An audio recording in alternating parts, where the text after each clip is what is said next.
Support for this episode comes from Modern Football Technology. Modern Football Technology provides real-time opponent tendencies and self-scout while eliminating manual data entry into Huddle, DV Sport, and Exos. If you're tired of tools that are time-consuming to learn and perform inconsistently at best, then we recommend Modern Football for a fresh perspective. Schedule a demo today at teammofo.com to see a battle-tested tool that's proven to perform and deliver value.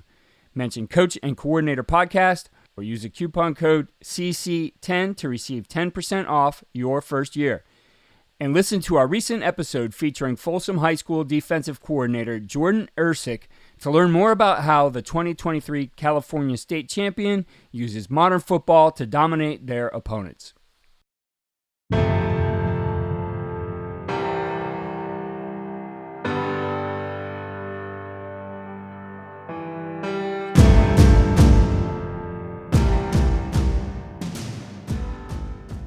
But I'm always thinking about, the things I did in order to get here. Because, I tell the guys, the guys in my room, how you do one thing is how you do everything.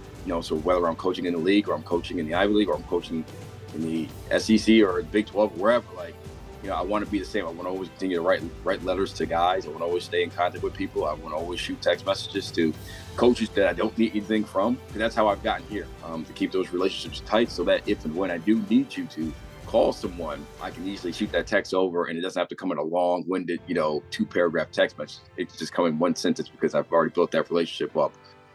On today's Teachable Moments, Steve Hauser sits down with Jordan Hogan, receivers coach at Colgate.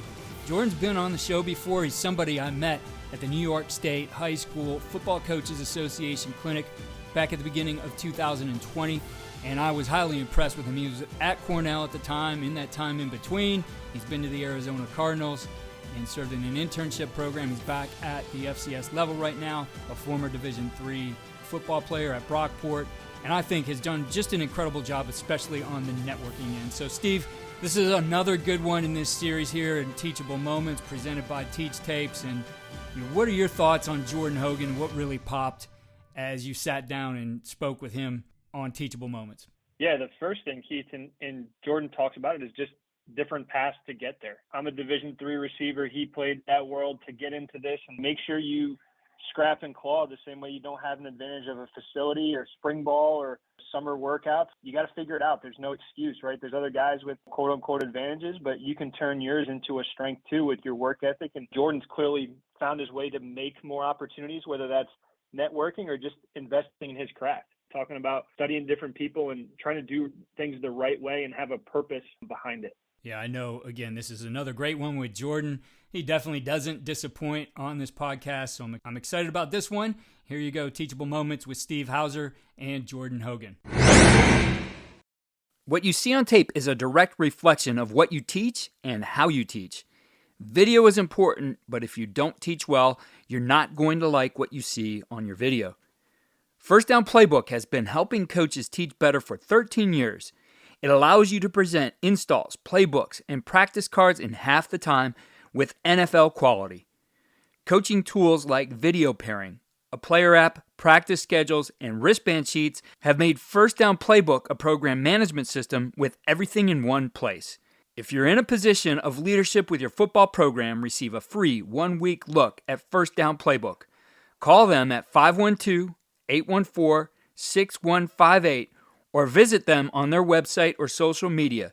Mention Coach and Coordinator Podcast or use the coupon code COACH24 to receive a $100 discount off the normal $700 First Down Playbook team membership price. Links and the phone number are in the show notes. All right, stepping in for another round of Teachable Moments here. And what's been really nice about this series is you're getting to know a different variety of people, right? You got some coordinators, some former NFL guys, the special teams world. Everyone's got their own niche. And, excited to get to know Jordan Hogan a little bit more. He's the receivers coach at Colgate, had a full long year with the Arizona Cardinals as their fellowship coaching candidate, different minority internships in the training camp world. I'll let Jordan tell his story, but Jordan, great to have you on, man. Thanks, Steve. I'm always excited to talk about my little journey, my path, because obviously there's hundreds of thousands of us coaches, whether we're talking high school, peewee up to college, or high school to college, and everyone has a different path to getting to where they want to go. So my path is a little bit different, just like I'm pretty sure it is for you. And I'm always really geeked up to share a little bit about my path and my story, just being from a small town in New York and playing D3 ball. Definitely has its challenges as you try to move up in the ranks here. All right. So Jordan, you like stole my notes going into this, man. So the first thing I had to ask was D3 receiver life. All right. From one guy to another. I mean, you had a lot more catches than I did, but tell me how that experience of understanding that world, right? And then going into these other big schools, whether it's high academic or professionals, and like knowing what it's like at the ground floor moving up. Yeah. So it's funny, like I'm currently on spring break here, Buffalo, New York. I'm spending some days, professionally developing at University of Buffalo with UB Bulls and Coach Mo Linquist and his staff. So, and it's always interesting just to kind of take a step back when you're watching other staffs, go about how they do things. But it brings me back to my first job, which was at Buffalo State's D3 school in the heart of Buffalo. And I'm a D3 guy. And I don't want to say it the wrong way, but when you're a D3 guy or when you're a D3 football player coming up, you may have to take a different route because obviously we might not look the part, from a physical standpoint. We may not be 6'2", 6'3" plus, a certain weight. Certainly for me, I'm a tall, skinny guy. And most of the time when people see me, before I open up my mouth, they probably don't picture me as a football coach until I start talking next to nose and talking about the receiver world. But I say all that because coming from the D3 world, we're already behind the 8 ball. We didn't go to the biggest school. We didn't have maybe the marquee name behind our name or behind our backs and things like that. So we got to do a lot more. We got to network a little bit harder, a little bit longer. We got to maybe write a few more letters. We maybe have to do a few more internships. Maybe we got to create videos on YouTube to get our names out there. And these are all the things that I'm listing off that I had to do in order to get my first internship. So not to say that the people that come from Division II and up are automatically blessed with having opportunities to QC and to GA at big schools. But when you're D3, you're, small school, so you're probably a smaller name in the coaching realm. So you got to do a little bit more. It definitely has helped me climb the ladder and helped me just to network and, appreciate all the things I did. This is my 11th year coaching. So all the things I did, 7, 8 years ago when I was in year 2 or year 3 at Buff State to know I'm running my own room here at Colgate, great school, great institution, high academic kids, all that good stuff. But I'm always thinking about, the things I did in order to get here. Because, I tell the guys, the guys in my room, how you do one thing is how you do everything. So whether I'm coaching in the league or I'm coaching in the Ivy League or I'm coaching in the SEC or Big 12, wherever, I want to be the same. I want to always continue to write letters to guys. I want to always stay in contact with people. I want to always shoot text messages to coaches that I don't need anything from. Because that's how I've gotten here, to keep those relationships tight so that if and when I do need you to call someone, I can easily shoot that text over and it doesn't have to come in a long-winded, 2-paragraph text message. It can just come in one sentence because I've already built that relationship up from all the things I've done to establish the relationship. So it's kind of a long-winded answer. Hopefully it makes sense. Yeah, and it's funny, like my brain was running a mile a minute while you're going through that, Jordan, because I got the same advice coming from a high academic Division III school and, writing to these other guys who have lived it in the quality control world, wanting to go to the NFL. Like everybody else, you keep their rejection letters and, we'll keep your name on file and, it's stored in your parents' childhood closet. You know what I mean? And there's one that I'll never forget. And it came from a guy who now everybody knows his name. It was Nick Sirianni back in 2010. And he wrote back to me and he's like, a quality control coach way back in the day. He's like, I don't know who gave you advice, but they're pulling your leg. I can't do anything for you. I wish I could, but keep hustling. Yeah.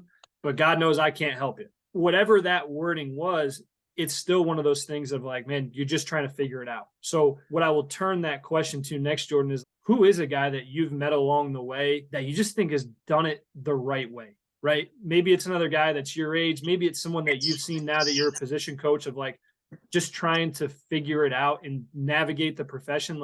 Is there anyone that you feel man, I respect the way he approaches this business? I don't have anyone that jumps right to mind.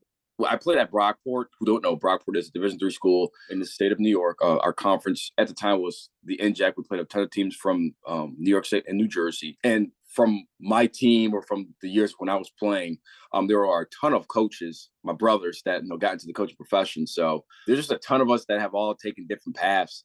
Some of us are still coaching, and some of us have had to make the hard decision of I can only make $30,000 or $40,000 for X amount of years, and I got to get a real job. I got things I want, and I got to maybe have a family and things like that. But I respect all journeys. I respect all paths because at the end of the day, you do have to make a grown-up decision because obviously, this profession is tough. It is a business, no matter if you're talking NFL or you're talking college. You have to eventually provide for your family. And I'm just blessed enough to be able to, unfortunately, learn and grow from some of the, I don't want to call them mistakes, but some of the decisions that some of my brothers have made. And I've made sure to maneuver around some of the obstacles that they have gone through and that they have shared with me.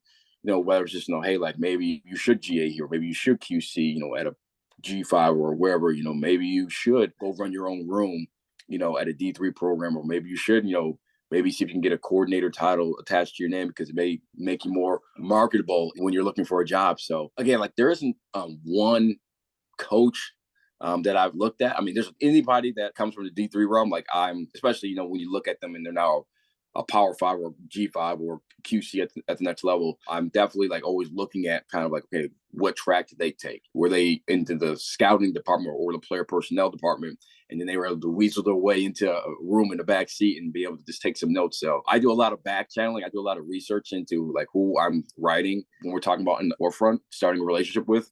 I usually just don't write or introduce myself into someone that's just random. Like I try to make sure there's a tie.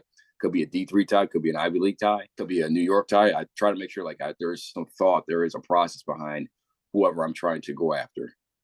So tell me this, Jordan, you've been able to drop in kind of from the clouds during these training camp moments and then get back with your team during the fall. Like when I was with the Browns, they'd always joke about the GA room or that work room, right? Of guys are just coming in and out and it's hellfire, hell in a handbasket, right? You don't know what's going to come up, but what did you learn in those moments of different organizations, different groups of young guys that you were just kind of a part of and helping, right? At the end of the day, it's how do we get this thing done better? What is some statement or thing that you've kind of carried through from one of those experiences into now being in your own room?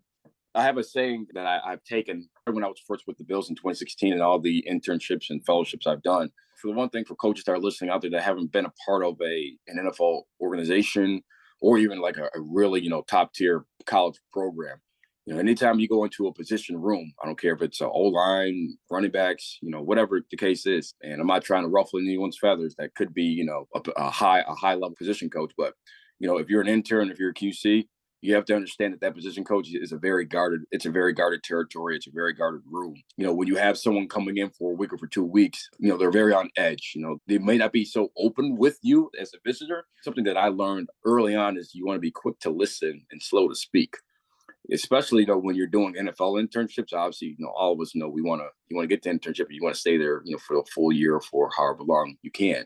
Anytime you get asked a question or you get asked to do something, you're quick to do it, you're quick to say, and then you say everything that you know about football, and you're kind of coming across just talking out your mouth and you're not thinking. And one of the quotes, one of the actions I've always taken is like being able to read the room, right? So if you're able to read the room, understanding, okay, this is my time maybe to interject, maybe this is my time when coach actually would like some feedback.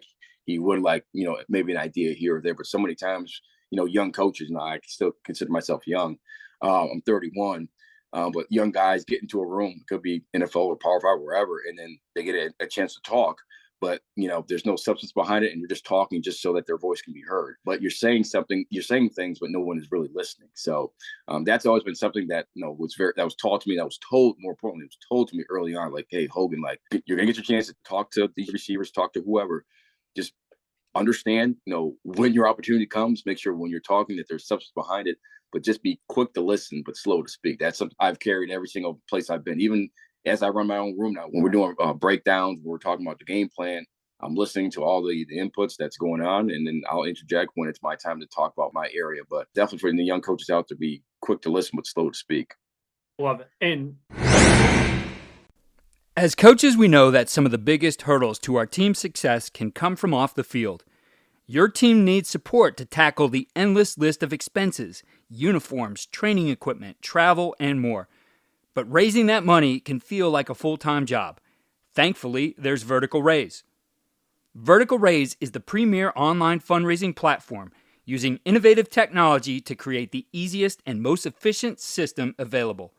Raise more money in less time with a local fundraising coach who works with your team every step of the way to customize the ideal fundraiser. With options for online donations, digital discount cards, premium product sales, and even spirit shops, Vertical Raise has top-of-the-line solutions for every fundraising style. To find out more, visit verticalraise.com and we'll get you connected with an exclusive offer on your first fundraiser. We're taking a quick time out from Teachable Moments here, but don't hit that skip button because these 15 to 20 seconds here will save you some time in the future. Steve, tell us what you got going out to these high school and college programs with Teach Tapes. One sentence, Keith. It's pro football focus for drills, right? How do you do simpler, better, the things that you wish you had in those self-scouts from the winter, right? Footwork, aiming points, tackling, ball security. It's all trimmed up, cataloged. Anything you see on our Teach Tapes Twitter, it's the behind the scenes. It's the source of coming into your Exos or huddle and making sure that it's available to your players in your cutups, right? That's what we've taken a lot of pride in, is taking this open source information and making it digestible for the players, because that's what they want to see, is visuals of the guys they idolize and where they're trying to go. So happy to talk with anybody. It's on teachtapes.org/consulting. And we've been fortunate enough to work with Division I, 1AA, Division III, and some of the best high school programs in the country already. So let's get it going. From that, Jordan, I'm curious too, like having a receiver background myself, how do you feel like that's in your title for different full-time jobs? But obviously you've been with different groups.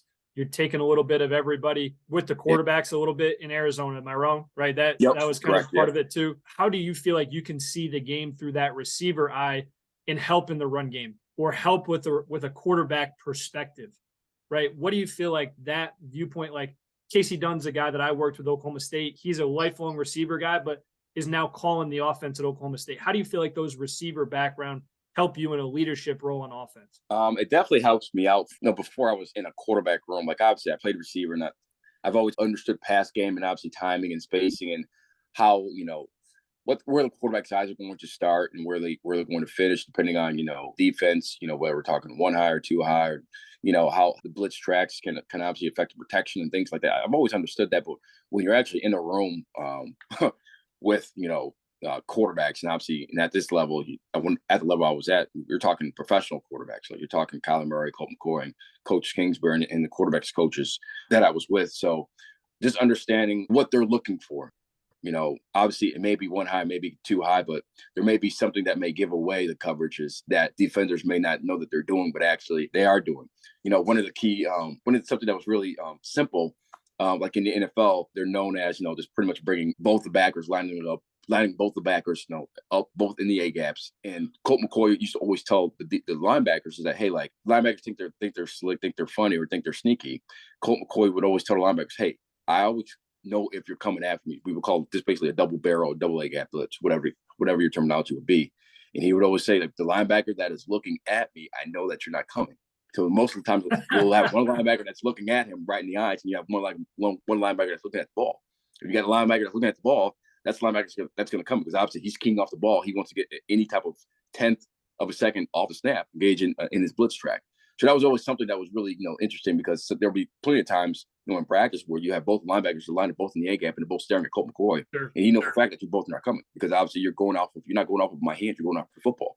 So just like little things like that. And then obviously when we're talking, just route running, this body language, how we want to look during our drive phase. You want to look, when you're at the top of the break.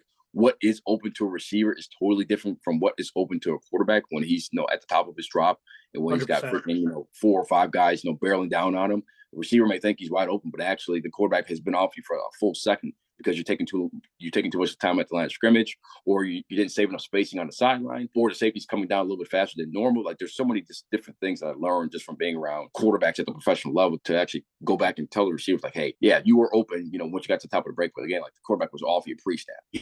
So like, just little things like that. I've definitely been able to, expand my horizon in terms of this passing game and how everything fits together. No doubt. And like, hey, man, you're the backside curl on 95. Like, take your damn time, win, right? Yeah. Make sure you're going to be there late. Make sure you find the soft spot. Like, what are you really selling, right? Hey, seam, you can have the post on the backside tag, but man, making sure you have both out of that post curl. So I love the way you're talking about it, because it's got to fit both rooms for why it works. Mm-hmm. What I do think is interesting, Jordan, we're talking about stealing a lot of different parts from different people. Taking little pieces from everybody is awesome, right? But at some point, you got to put your blend on it all and be you in those moments with your guys. How do you feel you've been consistent to you, right? Your messaging, your voice. And when did you think you found it, right? I mean, it's not something that's there right away. What do you feel like can really settle you in and know that you're Jordan Hogan, not somebody else? Talked about this with a couple of coaches and a couple of places I've been at. So I spent 4 years coaching D3 ball. Obviously, there's nothing wrong with it. But my first 4 years, I felt like I knew everything. Well, I felt like I knew what I was doing. But in reality, if like I can go back in time and look at myself working with receivers, I'm like, yeah, I was just rolling the balls out there, putting the cones down and just doing stuff. I would probably say it wasn't until, so I spent 4 years at Buff State and then 3 years at Cornell. So I would probably say my second year at Cornell was when things started to like actually make sense, like from just making sure my drills legitimately transferred over to the rest of practice. Not to say like my drills that I did at Buff State were just, they didn't have any influence or they didn't have any impact behind them, but it was more of just like eating up time. Like we would do agility drills, cone drills, no releases. I was having us do it, but during a week where we're going to see a bunch of zone coverage. So why are we working on, press releases? Just being more efficient with my time. And it wasn't really until, I got to the FCS level, I got to a place where, okay, like you got to really like get the most out of your time, where like I may have 15 to 20 minutes of pure Indy at Division III. Well, in the FCS level or at Cornell, like we only got 10 minutes. So I can't waste time just, doing stance and starts, every single day. Like I got to make sure I'm making the most of what I'm doing. But I would definitely say, probably my second year at Cornell was when I started to really find my own niche as a receiver coach. And the one thing that I've stayed true to about myself is just my passion for wanting to just be a technician. Definitely being in the league and being around Coach Kingsbury and being around Kyler, my knowledge and just schematics has definitely gone up a notch. I'll definitely say that. I think at the end of the day, I'll always put my hat on or hold my head high on my ability to develop and to be a technician with my guys. Again, like just being in the league, and not just being in the league, but I've been with 4 different NFL teams or organizations. So I have a decent understanding of just like how NFL offenses, the terminology, how things for the most part work together. Obviously, being with Coach Kingsbury with the Cardinals, it's more of a college-based centric offense, from a tempo and just from how he calls it, and then just some of the concepts. Where the other 3 teams, it was, I would say, for the most part, it was kind of West Coast from a terminology and from their past concepts. Going back to just being a receiver coach developed me into a really good coach, but I would definitely say that I'm more of a technician coach, and just being able to develop, receivers at the college level, obviously from a freshman year to a senior year. That's something that I've always, hung my hat on, and I will definitely, pound the table. Anytime I'm interviewing, like the room is going to always take a step forward. They're not going to take a step back. I'm going to be able to get that all-conference player. We're going to take another step, whether it's going from second team to first team or first team to All-American. That's something that I'll put, money in my stake, and I'll stand firm on that aspect. So, yeah, I don't think you ever feel bad for betting on yourself. Right. Yeah. As a player, as a coach, like if there's anything that's empowering, it's that. And one of the things I've asked everybody that's been on here, Jordan, I think there's moments where we all feel, whether it's late at night or early in the morning or after a tough loss, there's times you look at it and be like, what the heck am I doing? Man, there's adversity, right? You lose 4 games in a row, you still got to play the 5th. Right. There is no escape. There is no rage quitting like Madden. Right. Guy goes down. Somebody else has got to play, even if he ain't the same guy. What is something that you've kind of had that moment where you think of like, man, chips are down, but I got to take a deep breath and figure it out. Like that's a really empowering thing. Doesn't matter what level or what role, but you're like, man, I'm better for that experience. Oh, yeah. I mean, I kind of mentioned earlier where just some of my brothers have, I don't want to say falling out of line or falling out of the game, but they had to make the hard decision of, hey, like, excuse me, am I gonna stick this thing out for another year, making $15,000 or $20,000? Am I gonna go get a real job? Obviously, coaching is a real job, but we're talking like 9 to 5. It was my final year at Buff State. It was 2016. Going into my last year there, I just finished my first internship with the Bills, and I go back to Buff State, and we have a decent year. We go 5-5. And at that time, I was like, all right, 4 years at Buff State. I have a little bit of an NFL experience. My 4th year at Buff State, I was making $15,000. And I'm like, all right, I had a girlfriend at the time who was not my wife. And it was just like, all right, 4 years out of college, I'm making $15,000, still living at home, every single year leading up to 2016. I'm like, all right, this is going to be the offseason. I'm going to be able to get that full-time D2 or get that QC job at an FCS or FBS program, man. Leading up that whole year, I thought about like, man, like, am I getting it? Or at least after the season, am I getting any calls? Is this the right profession? Should I get out early before I put too much time in? Like I've already wasted 4 years out of college. Is my degree in communication still going to get me anywhere? So that period was very tough. And again, I'm pretty sure every coach in some sort or fashion has had a discussion with themselves or with their significant other or wife. Hey, like, excuse my French, but you got to piss or you got to get off the pot. Yeah. So like that was probably the toughest, decision. For me, I'm a religious guy. So anytime I'm having a tough day, I go to the scripture, I go to the Bible, and I always find comfort in the Lord's words. And my mom is a very devoted Christian, and we're in the church. So anytime we're going through something, we always get on our knees and we pray to the good Lord. So luckily, at the end of the 2016 season, 2017 comes around, I get a phone call from Stonehill College, which is in Boston. They're D2 in the month of February. And then literally my career just shot off after that. But, from basically December until end of January, I thought about giving up. I don't want to say quit, but thought about walking away from the profession just because financially it's tough to get going. I mean, we all know people where you really don't start making money in this profession until you're hitting maybe year 5 plus 5, 6, 7. I mean, everyone on this call knows people that have been coaching for 10 plus years are probably making nickels and dimes. So that was the toughest part because I love football. Most people that coach whatever profession, whatever sport is probably because maybe you played it or you have been associated since birth, figurative speech, but you've been associated with it for such a long time. You identify as a football player, as a football coach, and you don't know what you are without it. That was basically me. Not to say I was scared to give up football, but I didn't know what I would do without it. And luckily, the Lord, had a plan, and he was able to bless me to get this D2 job in Boston, and my career shot off after that, and I went to go coach at Cornell. But that was a tough time. That anytime I'm feeling down or I feel like, man, I don't know, if this coaching thing is worth it, I just tell myself, keep on holding on. Whatever you're going through, there's light at the end of the tunnel. You got to hang tough. There's going to be some trials. There's going to be some tribulations. But just know, hey, if it's meant to be, it's going to happen now. It's going to work out in your favor. But again, I'm a religious guy. I'm a half glass, full than empty. So I'm always going to take the positive road if I can. You're going to spark me the rest of the day, man. I needed that going into the rest of the afternoon. It just brings up, we had a tough loss at Iowa State, and we're at our team meal for the next game. Our D-line coach got up and said something to the team and said, there is no testimony without a test. Correct. Right. So when you talk the religious side, he's that same person. It made a ton of sense coming from him in that moment. And while you were talking, I was thinking of just the name of this podcast, of Teachable Moments, right? We're teachers, right, as coaches, but man, we also got to be coachable and respond to adversity. Yep. In Cleveland, the number one question they ask those draft prospects in interviews, what's an example of you overcoming adversity in your life? And that's how they gauge those guys of, man, is this the right type of guy when the chips are down? So I'll kind of leave it at that, Jordan. I know you're running around with family and all that, so I appreciate the time, man. Yep. Teach Tape's way is how me and you connected. It's been really fun to stay in that. You said being a technician and a learner, right? And a lifelong learner. I really appreciate it, man. So we'll keep rolling, all right? No doubt. All right. Thanks, Jordan. See you, man. All right. Thanks, Steve. As we finish up this Teachable Moments, here are winning edge takeaways and ideas for you to implement. So, Steve, again, Jordan Hogan, the networking side, I think what he does is incredible, but it's not a gimmick. It's not somebody scheming. It's just authentically Jordan and what he's made part of who he is. Yeah, and I think it all comes back to when he mentioned being in the internship and knowing what the role was, right? And mastering that before getting into the next step and not making it something that it's not. And, quick to listen, slow to speak. I think if we all took, as I've been told before, a step and a breath, right? There's a lot of things you can control. There's some things you just can't. And when, I think the other line that coach told Jordan was, when you speak, make sure there's substance behind it.